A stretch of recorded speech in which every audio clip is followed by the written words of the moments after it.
पुस्तकालय का उद्घाटन।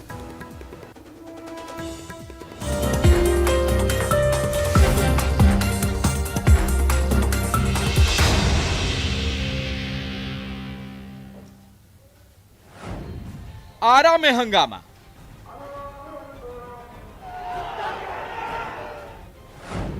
मुजफ्फरपुर में बवाल,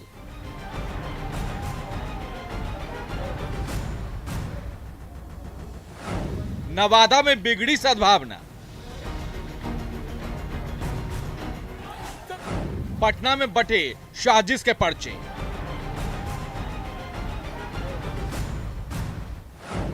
शांति भंग करने की कोशिश, किसने शहर शहर रचा षड्यंत्र,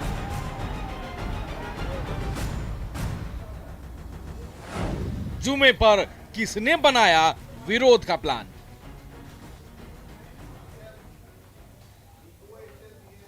नमस्कार, मैं हूं आपके साथ विभा उपाध्याय और आप देख रहे हैं अपना बिहार। शुक्रवार को जुम्मे की नमाज के बाद मस्जिदों से लोग निकले। सबकी जुबान पर एक ही नाम था और वो है नुपुर शर्मा का। सबकी एक ही मांग, नुपुर शर्मा को सख्त से सख्त सजा दी जाए। जुम्मे की नमाज के बाद शहर शहर सुलग उठा। हर तरफ बवाल, हंगामा और शोर शराबा मचा रहा। ये सब कुछ एकाएक नहीं हुआ, इसके लिए पूरी तैयारी की गई थी। लोगों को भड़काने के लिए पर्चे तक बांटे गए। अब सवाल उठता है कि लोगों को भड़काने वाले लोग कौन थे? शहरों में साजिश रचने वाले ये लोग कौन हैं?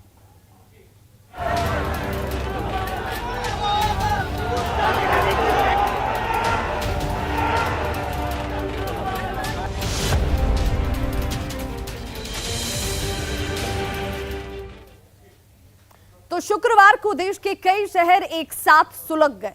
आक्रोश की आग बिहार तक भी पहुंची। बिहार में भी कई जिलों में मुस्लिम समुदाय के लोगों ने नुपुर शर्मा के खिलाफ विरोध प्रदर्शन किया और रासुका लगाने की मांग की गई।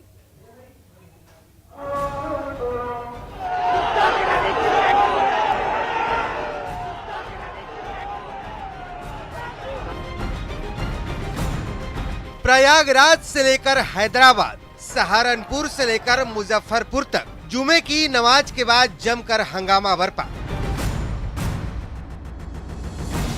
बवाल की आंच बिहार तक भी पहुंची। ये तस्वीरें आरा की हैं। तस्वीरों में आप देख सकते हैं कि कैसे बड़ी संख्या में मुस्लिम समुदाय के लोगों ने गोपाली चौक पर मौजूद होकर जुमे की नमाज के बाद विरोध प्रदर्शन किया और नुपुर शर्मा पर राष्ट्रीय सुरक्षा कानून लगाने की मांग की। किसी भी धर्म के आइडियल के खिलाफ कोई भी आवाज उठाए, आप उसके लिए सख्त कानून बनाइए, पहली बात। और दूसरी चीज ये है कि ये जो नुपुर शर्मा है अभी फिलहाल में, इसके लिए रासुका लगाया जाए। सिर्फ गिरफ्तारी और 6 महीना के लिए, 6 साल के लिए पार्टी से निलंबित कर देना, ये कोई प्रावधान नहीं है।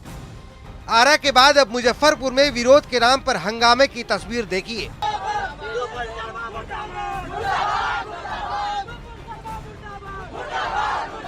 काजी इंडा चौक के निकट मुस्लिम समुदाय के लोगों ने नुपुर शर्मा के बयान को लेकर घंटों सड़क जाम कर दिया और सरकार विरोधी नारे लगाए। पुलिस प्रदर्शनकारियों को लगातार समझाती बुझाती रही, लेकिन प्रदर्शनकारी समझने को बिल्कुल तैयार नहीं थे। मामला ये हुआ कि मदरसा चौकाई भिखनपुर से एक पर जाम की सूचना मिली, तो जाम आकर के छोड़ा दिए। कुछ लोग नुपुर शर्मा के विरोध में नारे लगा रहे थे। इधर नवादा में भी नुपुर शर्मा के बयान को लेकर मुसलमान सड़कों पर उतरे और जमकर बवाल काटा। यहाँ भी मुस्लिम समुदाय के लोगों ने सद्भावना चौक के नजदीक घंटों सड़क जाम कर दिया। मामले को शांत कराने पहुंची पुलिस से भी लोग उलझते नजर आए। सवाल है कि जुमे के दिन इतनी बड़ी संख्या में सड़क पर उतरकर विरोध जताना क्या जताता है? क्या एक साथ शहरों को सुलगाने की साजिश सुनियोजित थी? न्यूज़ 18 के लिए आरा से हिमांशु, मुजफ्फरपुर से प्रियांक सौरभ और नवादा से अभिषेक कुमार की रिपोर्ट। तो बिल्कुल बयान की आड़ में हिंसा फैलाने की इजाजत इन लोगों को किसने दी? जुम्मे की नमाज के बाद पटना के गांधी मैदान के पास भी मुस्लिम समुदाय के लोग इकट्ठा होते हैं। नुपुर शर्मा के खिलाफ जमकर नारेबाजी की जाती है। प्रदर्शनकारियों ने नुपुर शर्मा को सख्त से सख्त सजा दिए जाने की मांग तक की। हालांकि पुलिस ने लोगों को समझा बुझाकर उन्हें वापस कर दिया।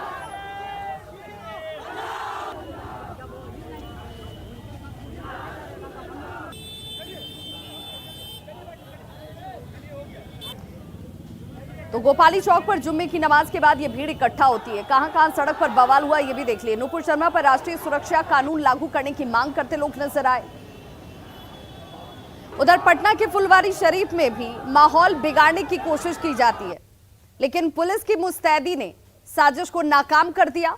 यहां पर पर्चे पर भड़काऊ बातें लिखकर लोगों को नया टोला मस्जिद के पास इकट्ठा होने की अपील की गई। लोगों को इकट्ठा कर यहां भी जुलूस निकालने और हंगामे की साजिश रची गई थी, लेकिन ये साजिश में कामयाब नहीं हो पाए। पुलिस वक्त रहते पर्चा बांटने वाले शख्स के खिलाफ मामला दर्ज कर कार्रवाई शुरू कर देती है और यही वजह है कि फुलवारी शरीफ में बवाल होने से बच गया।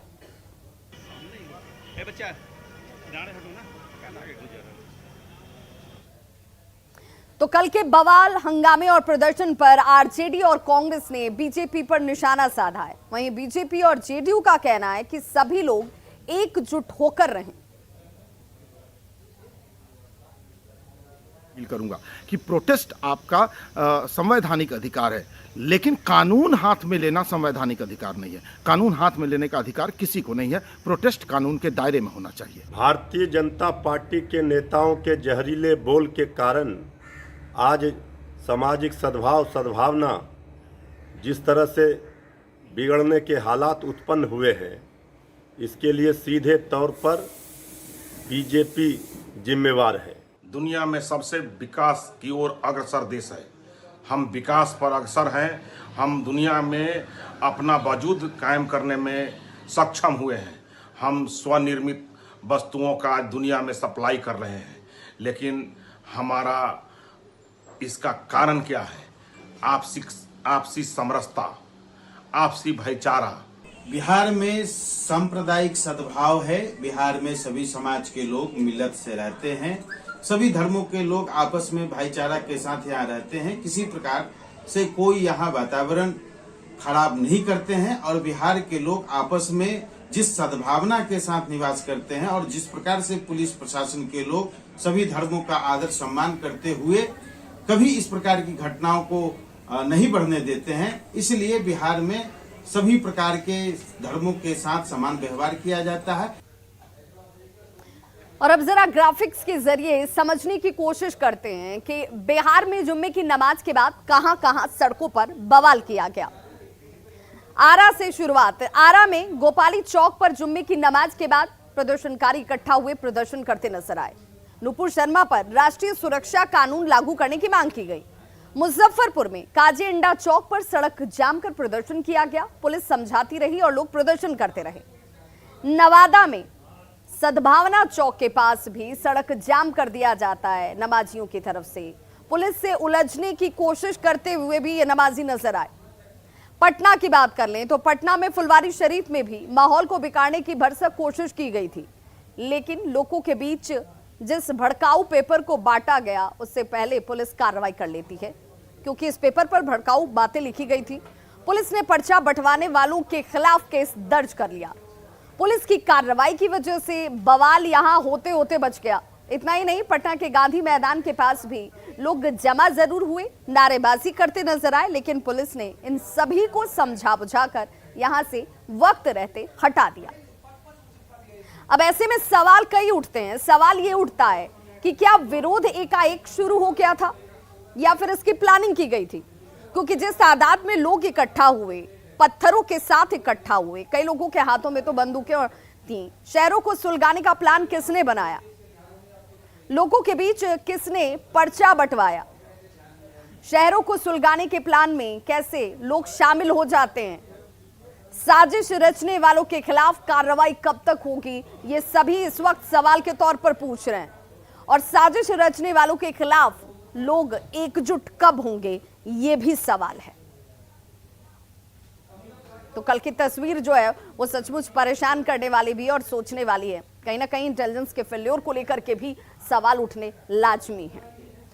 लालू के 75वें जन्मदिन पर कार्यकर्ताओं में काफी उत्साह है। आरजेडी कार्यकर्ता राबड़ी आवास पर पहुंच रहे हैं और लालू को जन्मदिन की बधाई दी जा रही है। पार्टी के कई बड़े नेता लालू को बधाई देने के लिए पहुंच रहे हैं और ये तस्वीर देखिए, अपने आप में अनोखी है। यहाँ पर 75 साल के लालू प्रसाद हो चुके हैं और जब 75वीं जन्मदिन की तैयारियां परिवार के स्तर पर की गई होंगी, वहां जो कार्यकर्ता हैं, जो प्रशंसक हैं, जो लालू को चाहने वाले हैं, वो अपने अपने अंदाज में लालू को बधाई भी दे रहे हैं। और देखिए यहाँ इस हिमालय को बनाकर एक कार्यकर्ता अपने प्यार और सद्भाव को दिखाने की कोशिश करता नजर आया। नहीं तो और कार्यक्रम में हम रहते हैं और वो स्वस्थ रहें, दीर्घायु हों और उनकी ज़रूरत है। अभी हम लोगों ने शुभकामना देते हैं कि स्वस्थ रहें और दीर्घायु हों। और लालू जी के स्वस्थता की कामना हम करते हैं, क्योंकि एक बड़ी लड़ाई उन्होंने लड़ा है।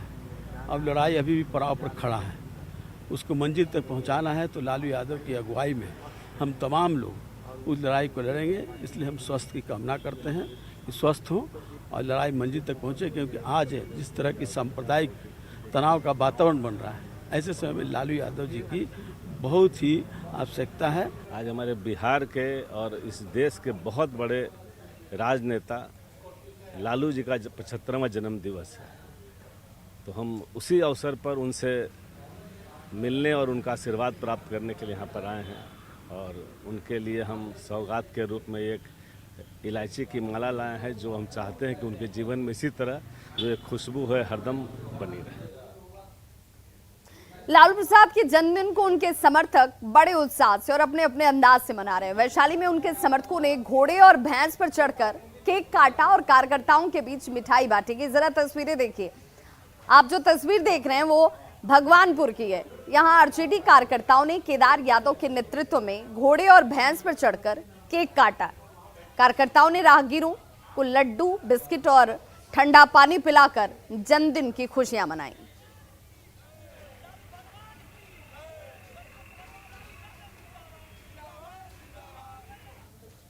दिया जो आज उनकी जयंती मनाकर हम बहुत ही खुश हैं। पूरे गरीब गुरबा लोग आज उनकी जयंती मनाकर खुश हैं और हम भगवान से प्रार्थना करते हैं, हे भगवान हमारे शेरे लालू हमारे शेर बनकर रहे और दीर्घायु हो, भविष्य उनका उज्जवल हो, जितना बीमारी से ग्रसित है सब बीमारी खत्म हो जाए। भगवान से प्रार्थना करते हैं, हे भगवान लालू बाबू को दीर्घायु हो और अभी रहना लालू जी को लिए। लालू जी जब रहेंगे तो बिहार के गरीब की आवाज फिर बनकर रहेगी और फिर लालू जी शेर की तरह गरजेंगे और देश जी को मुख्यमंत्री बनाएंगे।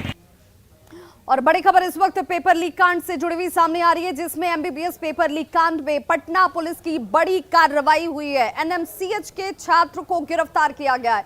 एमबीबीएस पेपर लीक कांड में एनएमसीएच के छात्र को गिरफ्तार किया गया है। ये बड़ी कार्रवाई इस वक्त पटना पुलिस की तरफ से होती हुई गिरफ्तार छात्र के मोबाइल पर पेपर भेजा गया था। एनएमसीएच का ये छात्र है जिसकी गिरफ्तारी की गई है और वायरल पेपर भेजने का आरोप है इस छात्र के ऊपर। तो पटना पुलिस की तरफ से यह बड़ी कार्रवाई एमबीबीएस पेपर लीक कांड में इस वक्त होती हुई एनएमसीएच के छात्र को गिरफ्तार किया गया है। पूछताछ भी इस छात्र से शुरू कर दी गई है। वायरल पेपर भेजने का आरोप इस छात्र के ऊपर और गिरफ्तार छात्र के मोबाइल पर यह पेपर भेजे गए थे। तो वायरल पेपर भेजने का आरोप इस छात्र के ऊपर है और संवाददाता संजय हमारे साथ इस वक्त फोन लाइन पर जुड़ गए हैं पटना से। संजय, क्या जानकारी मिल रही है, क्योंकि सिर्फ ये चेन इतना छोटा नहीं होगा, एक छात्र की गिरफ्तारी जरूर है, लेकिन ये कड़ियां आपस में कहां तक जुड़ रही हैं?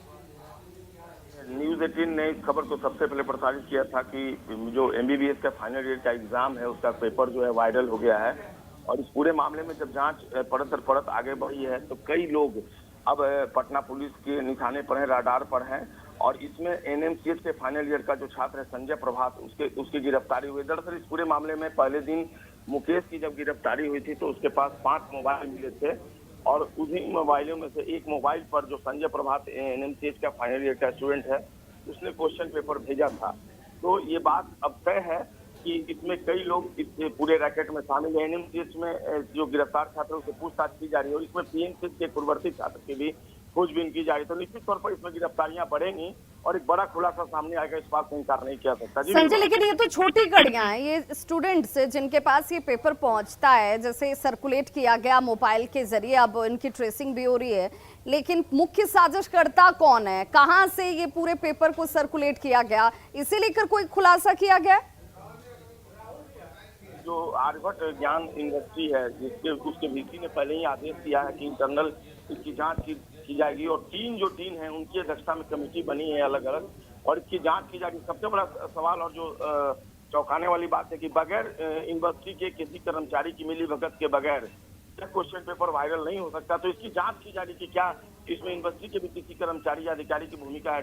जो कुलपति हैं आर्यभट्ट ज्ञान यूनिवर्सिटी के, उन्होंने दो टूक शब्दों में कहा है कि जिसकी भी जिम्मेवारी होगी उसको किसी भी हालत में। चलिए, बहुत बहुत शुक्रिया संजय इस तमाम जानकारी के लिए। बाढ़ में उत्पाद विभाग ने अवैध शराब के खिलाफ कार्रवाई करते हुए 100 लीटर देसी शराब को जब्त कर लिया है। उत्पाद विभाग ने ये कार्रवाई बाढ़ थाना के मलाही दियारा में की, और देखिए तस्वीरें भी आपके टीवी स्क्रीन पर हैं, जहां पर उत्पाद विभाग की तरफ से ये बड़ी कार्रवाई की गई। मलाही दियारा का ये क्षेत्र, जहां पर अभियान में शराब भट्टियों को ध्वस्त किया जा रहा है, शराब को नष्ट किया जा रहा है। विभाग और स्थानीय पुलिस की टीम की तरफ से कार्रवाई करते हुए इन शराब की भट्टियों को तोड़ा गया, सैकड़ों लीटर महुआ को नदी में बहाया गया। हालांकि पुलिस कार्रवाई की भनक लगते ही तस्कर जो यहां पर थे वो फरार हो गए। इसकी वजह से किसी की गिरफ्तारी नहीं हो पाई है। पुलिस की कार्रवाई से शराब माफियाओं में दहशत का माहौल है।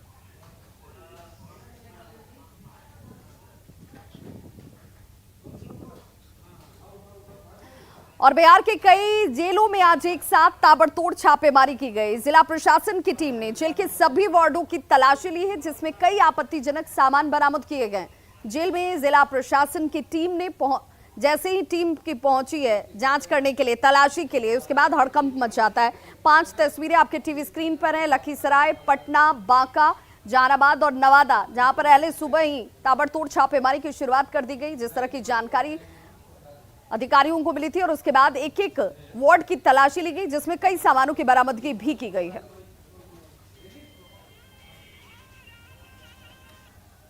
सिवान के सदर अस्पताल में उस वक्त अफरा तफरी मच गई जब जेडीयू के पूर्व विधायक हेम नारायण शाह सांप के साथ अस्पताल पहुंच जाते हैं। खबर के मुताबिक महाराजगंज प्रखंड के कसदेवरा बंगरा गांव के युवक को सांप ने काट लिया। परिजनों ने युवक को सदर अस्पताल में भर्ती कराया, जहां डॉक्टरों ने उसे बेहतर इलाज के लिए पटना रेफर कर दिया, लेकिन युवक की रास्ते में ही मौत हो जाती है। युवक की मौत के बाद भी परिजन लोगों की बातों में आकर टोटका का सहारा नहीं लगे। जैसे ही इस बात की जानकारी पूर्व विधायक को होती है, वो सांप लेकर सदर अस्पताल पहुंच गए, जिस सांप ने युवक को काटा था, और युवक की मौत हो गई। इसके बाद पूर्व विधायक ने सरकार से मृतक के परिजनों को मुआवजा देने तक की मांग कर दी। जो तबके के लोग अभी आज भी खेत में ही जाते हैं लेटरिंग करने, गया था, सांप काट लिया। इसके बाद सदर अस्पताल में उसको लाया गया, और सदर अस्पताल से उसको रेफर कर दिया गया पटना ले जाते क्रम में बच्चा का मृत्यु हो गया। वो लोग जानते हैं, आप हिंदू समाज में या किसी भी समाज में लोग तरह तरह के बात करते हैं कि यहाँ दिखा लो ठीक हो, या वहाँ कुछ जगह दिखाए। तब हमको पता चला, हम कहीं कि ले चलिए, अब जब मर गया है तो उसको सदर अस्पताल ले चला जाए। सदर अस्पताल लेके आए हैं ताकि साबित हो जाए कि ये लड़का सांप के काटने से मरा है। बड़ी खबर पूर्णिया से, जहां अनियंत्रित स्कॉर्पियो तालाब में गिर गई, जिस वजह से 7-8 लोगों की दर्दनाक मौत हुई है। ये संख्या हालांकि बढ़ भी सकती है। स्कॉर्पियो में 10 लोग सवार थे, जिनमें 2 की जान बच पाई है, लेकिन बाकी सभी पानी से बाहर नहीं निकल पाए। बताया जा रहा है कि सभी लोग शादी का रिश्ता कर घर वापस लौट रहे थे, जब तीखे मोड़ पर गाड़ी अनियंत्रित होकर के पलट गई। सभी लोग किशनगंज के रहने वाले। किशनगंज में घटना के बाद मातम पसर गया। हालांकि सभी शवों को किशनगंज लाया जा रहा है, जहां उनका अंतिम संस्कार किया जाएगा। तो अनियंत्रित स्कॉर्पियो पलटी, जिसमें 8 लोगों की मौत हो गई है। एक शख्स के अभी भी फंसे होने की जानकारी दी जा रही है, हालांकि अभी इसकी पुष्टि नहीं हुई है। ये तस्वीर आपके सामने, जहां पर सड़क हादसे में 8 लोगों ने अपनी जान गंवा दी, और जैसे ही ये खबर किशनगंज में पहुंचती है, चारों तरफ मौत के बाद सन्नाटा पसर गया। अभी हम मौजूद हैं किशनगंज सदर अस्पताल में, जहां लाशों को लाया गया। एक बहुत ही हृदय विदारक घटना हुई है, जिसमें कल तिलक समारोह के लिए जा रहे थे किशनगंज महीन गांव के लोग थे, जिसमें 10 स्कॉर्पियो में 10 लोग सवार थे, जिसमें 9 की दर्दनाक मौत हो गई है। सभी के लाशों को लाया गया है और यहाँ पे बड़ी अधिकारी पहुंचे हुए हैं। हम बात करते हैं कि कैसे, क्या कुछ जानकारी मिली है, क्या जानकारी मिली है सर? बहुत हृदय विदारक घटना हुई है, इस बारे में क्या कुछ कहेंगे? कल 1:30-2 बजे रात्रि के आसपास में यहीं किशनगंज महीन गांव के कुछ लोग तिलक चढ़ाने गए थे, प्रोग्राम से वापस आ रहे थे। तो लगभग 1:30-2 बजे के आसपास में गाड़ी अनबैलेंस हो गई। गाड़ी में लगभग 10 पूर्णिया के अनगढ़ क्षेत्र में, पूर्णिया जिला के अनगढ़ क्षेत्र से तिलक चढ़ा के लोग आ रहे थे।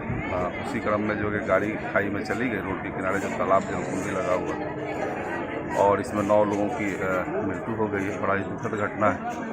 वरीय पदाधिकारी के आदेश से जो है कि किशनगंज सदर अस्पताल में पोस्टमार्टम के लिए लाया गया है। बाकी जो प्रक्रिया है वो की जा रही है। ये थे हमारे साथ एसडीपीओ किशनगंज, जिन्होंने बताया कि विशेष परिस्थिति में वरीय अधिकारी के रिक्वेस्ट पर उनको परिजनों के रिक्वेस्ट पर वरीय अधिकारी ने आदेश दिया, जिसके आधार पर किशनगंज सदर अस्पताल में लाया गया है और यहाँ पर उसका पोस्टमार्टम कराया जाएगा। आशीष सिन्हा, न्यूज़ 18 किशनगंज। तो इस सड़क हादसे में अब मरने वालों की संख्या बढ़कर 9 पहुंच गई है। एक बेहद दुखद घटना, जिसमें तिलक समारोह से परिवार वापस लौट रहा था, जिसके बाद हादसे का शिकार हो गया। खबरों का सिलसिला लगातार जारी है। आप देखते रहिए न्यूज़ 18 बिहार झारखंड, क्योंकि यहाँ खबरों का सिलसिला कभी नहीं थमता।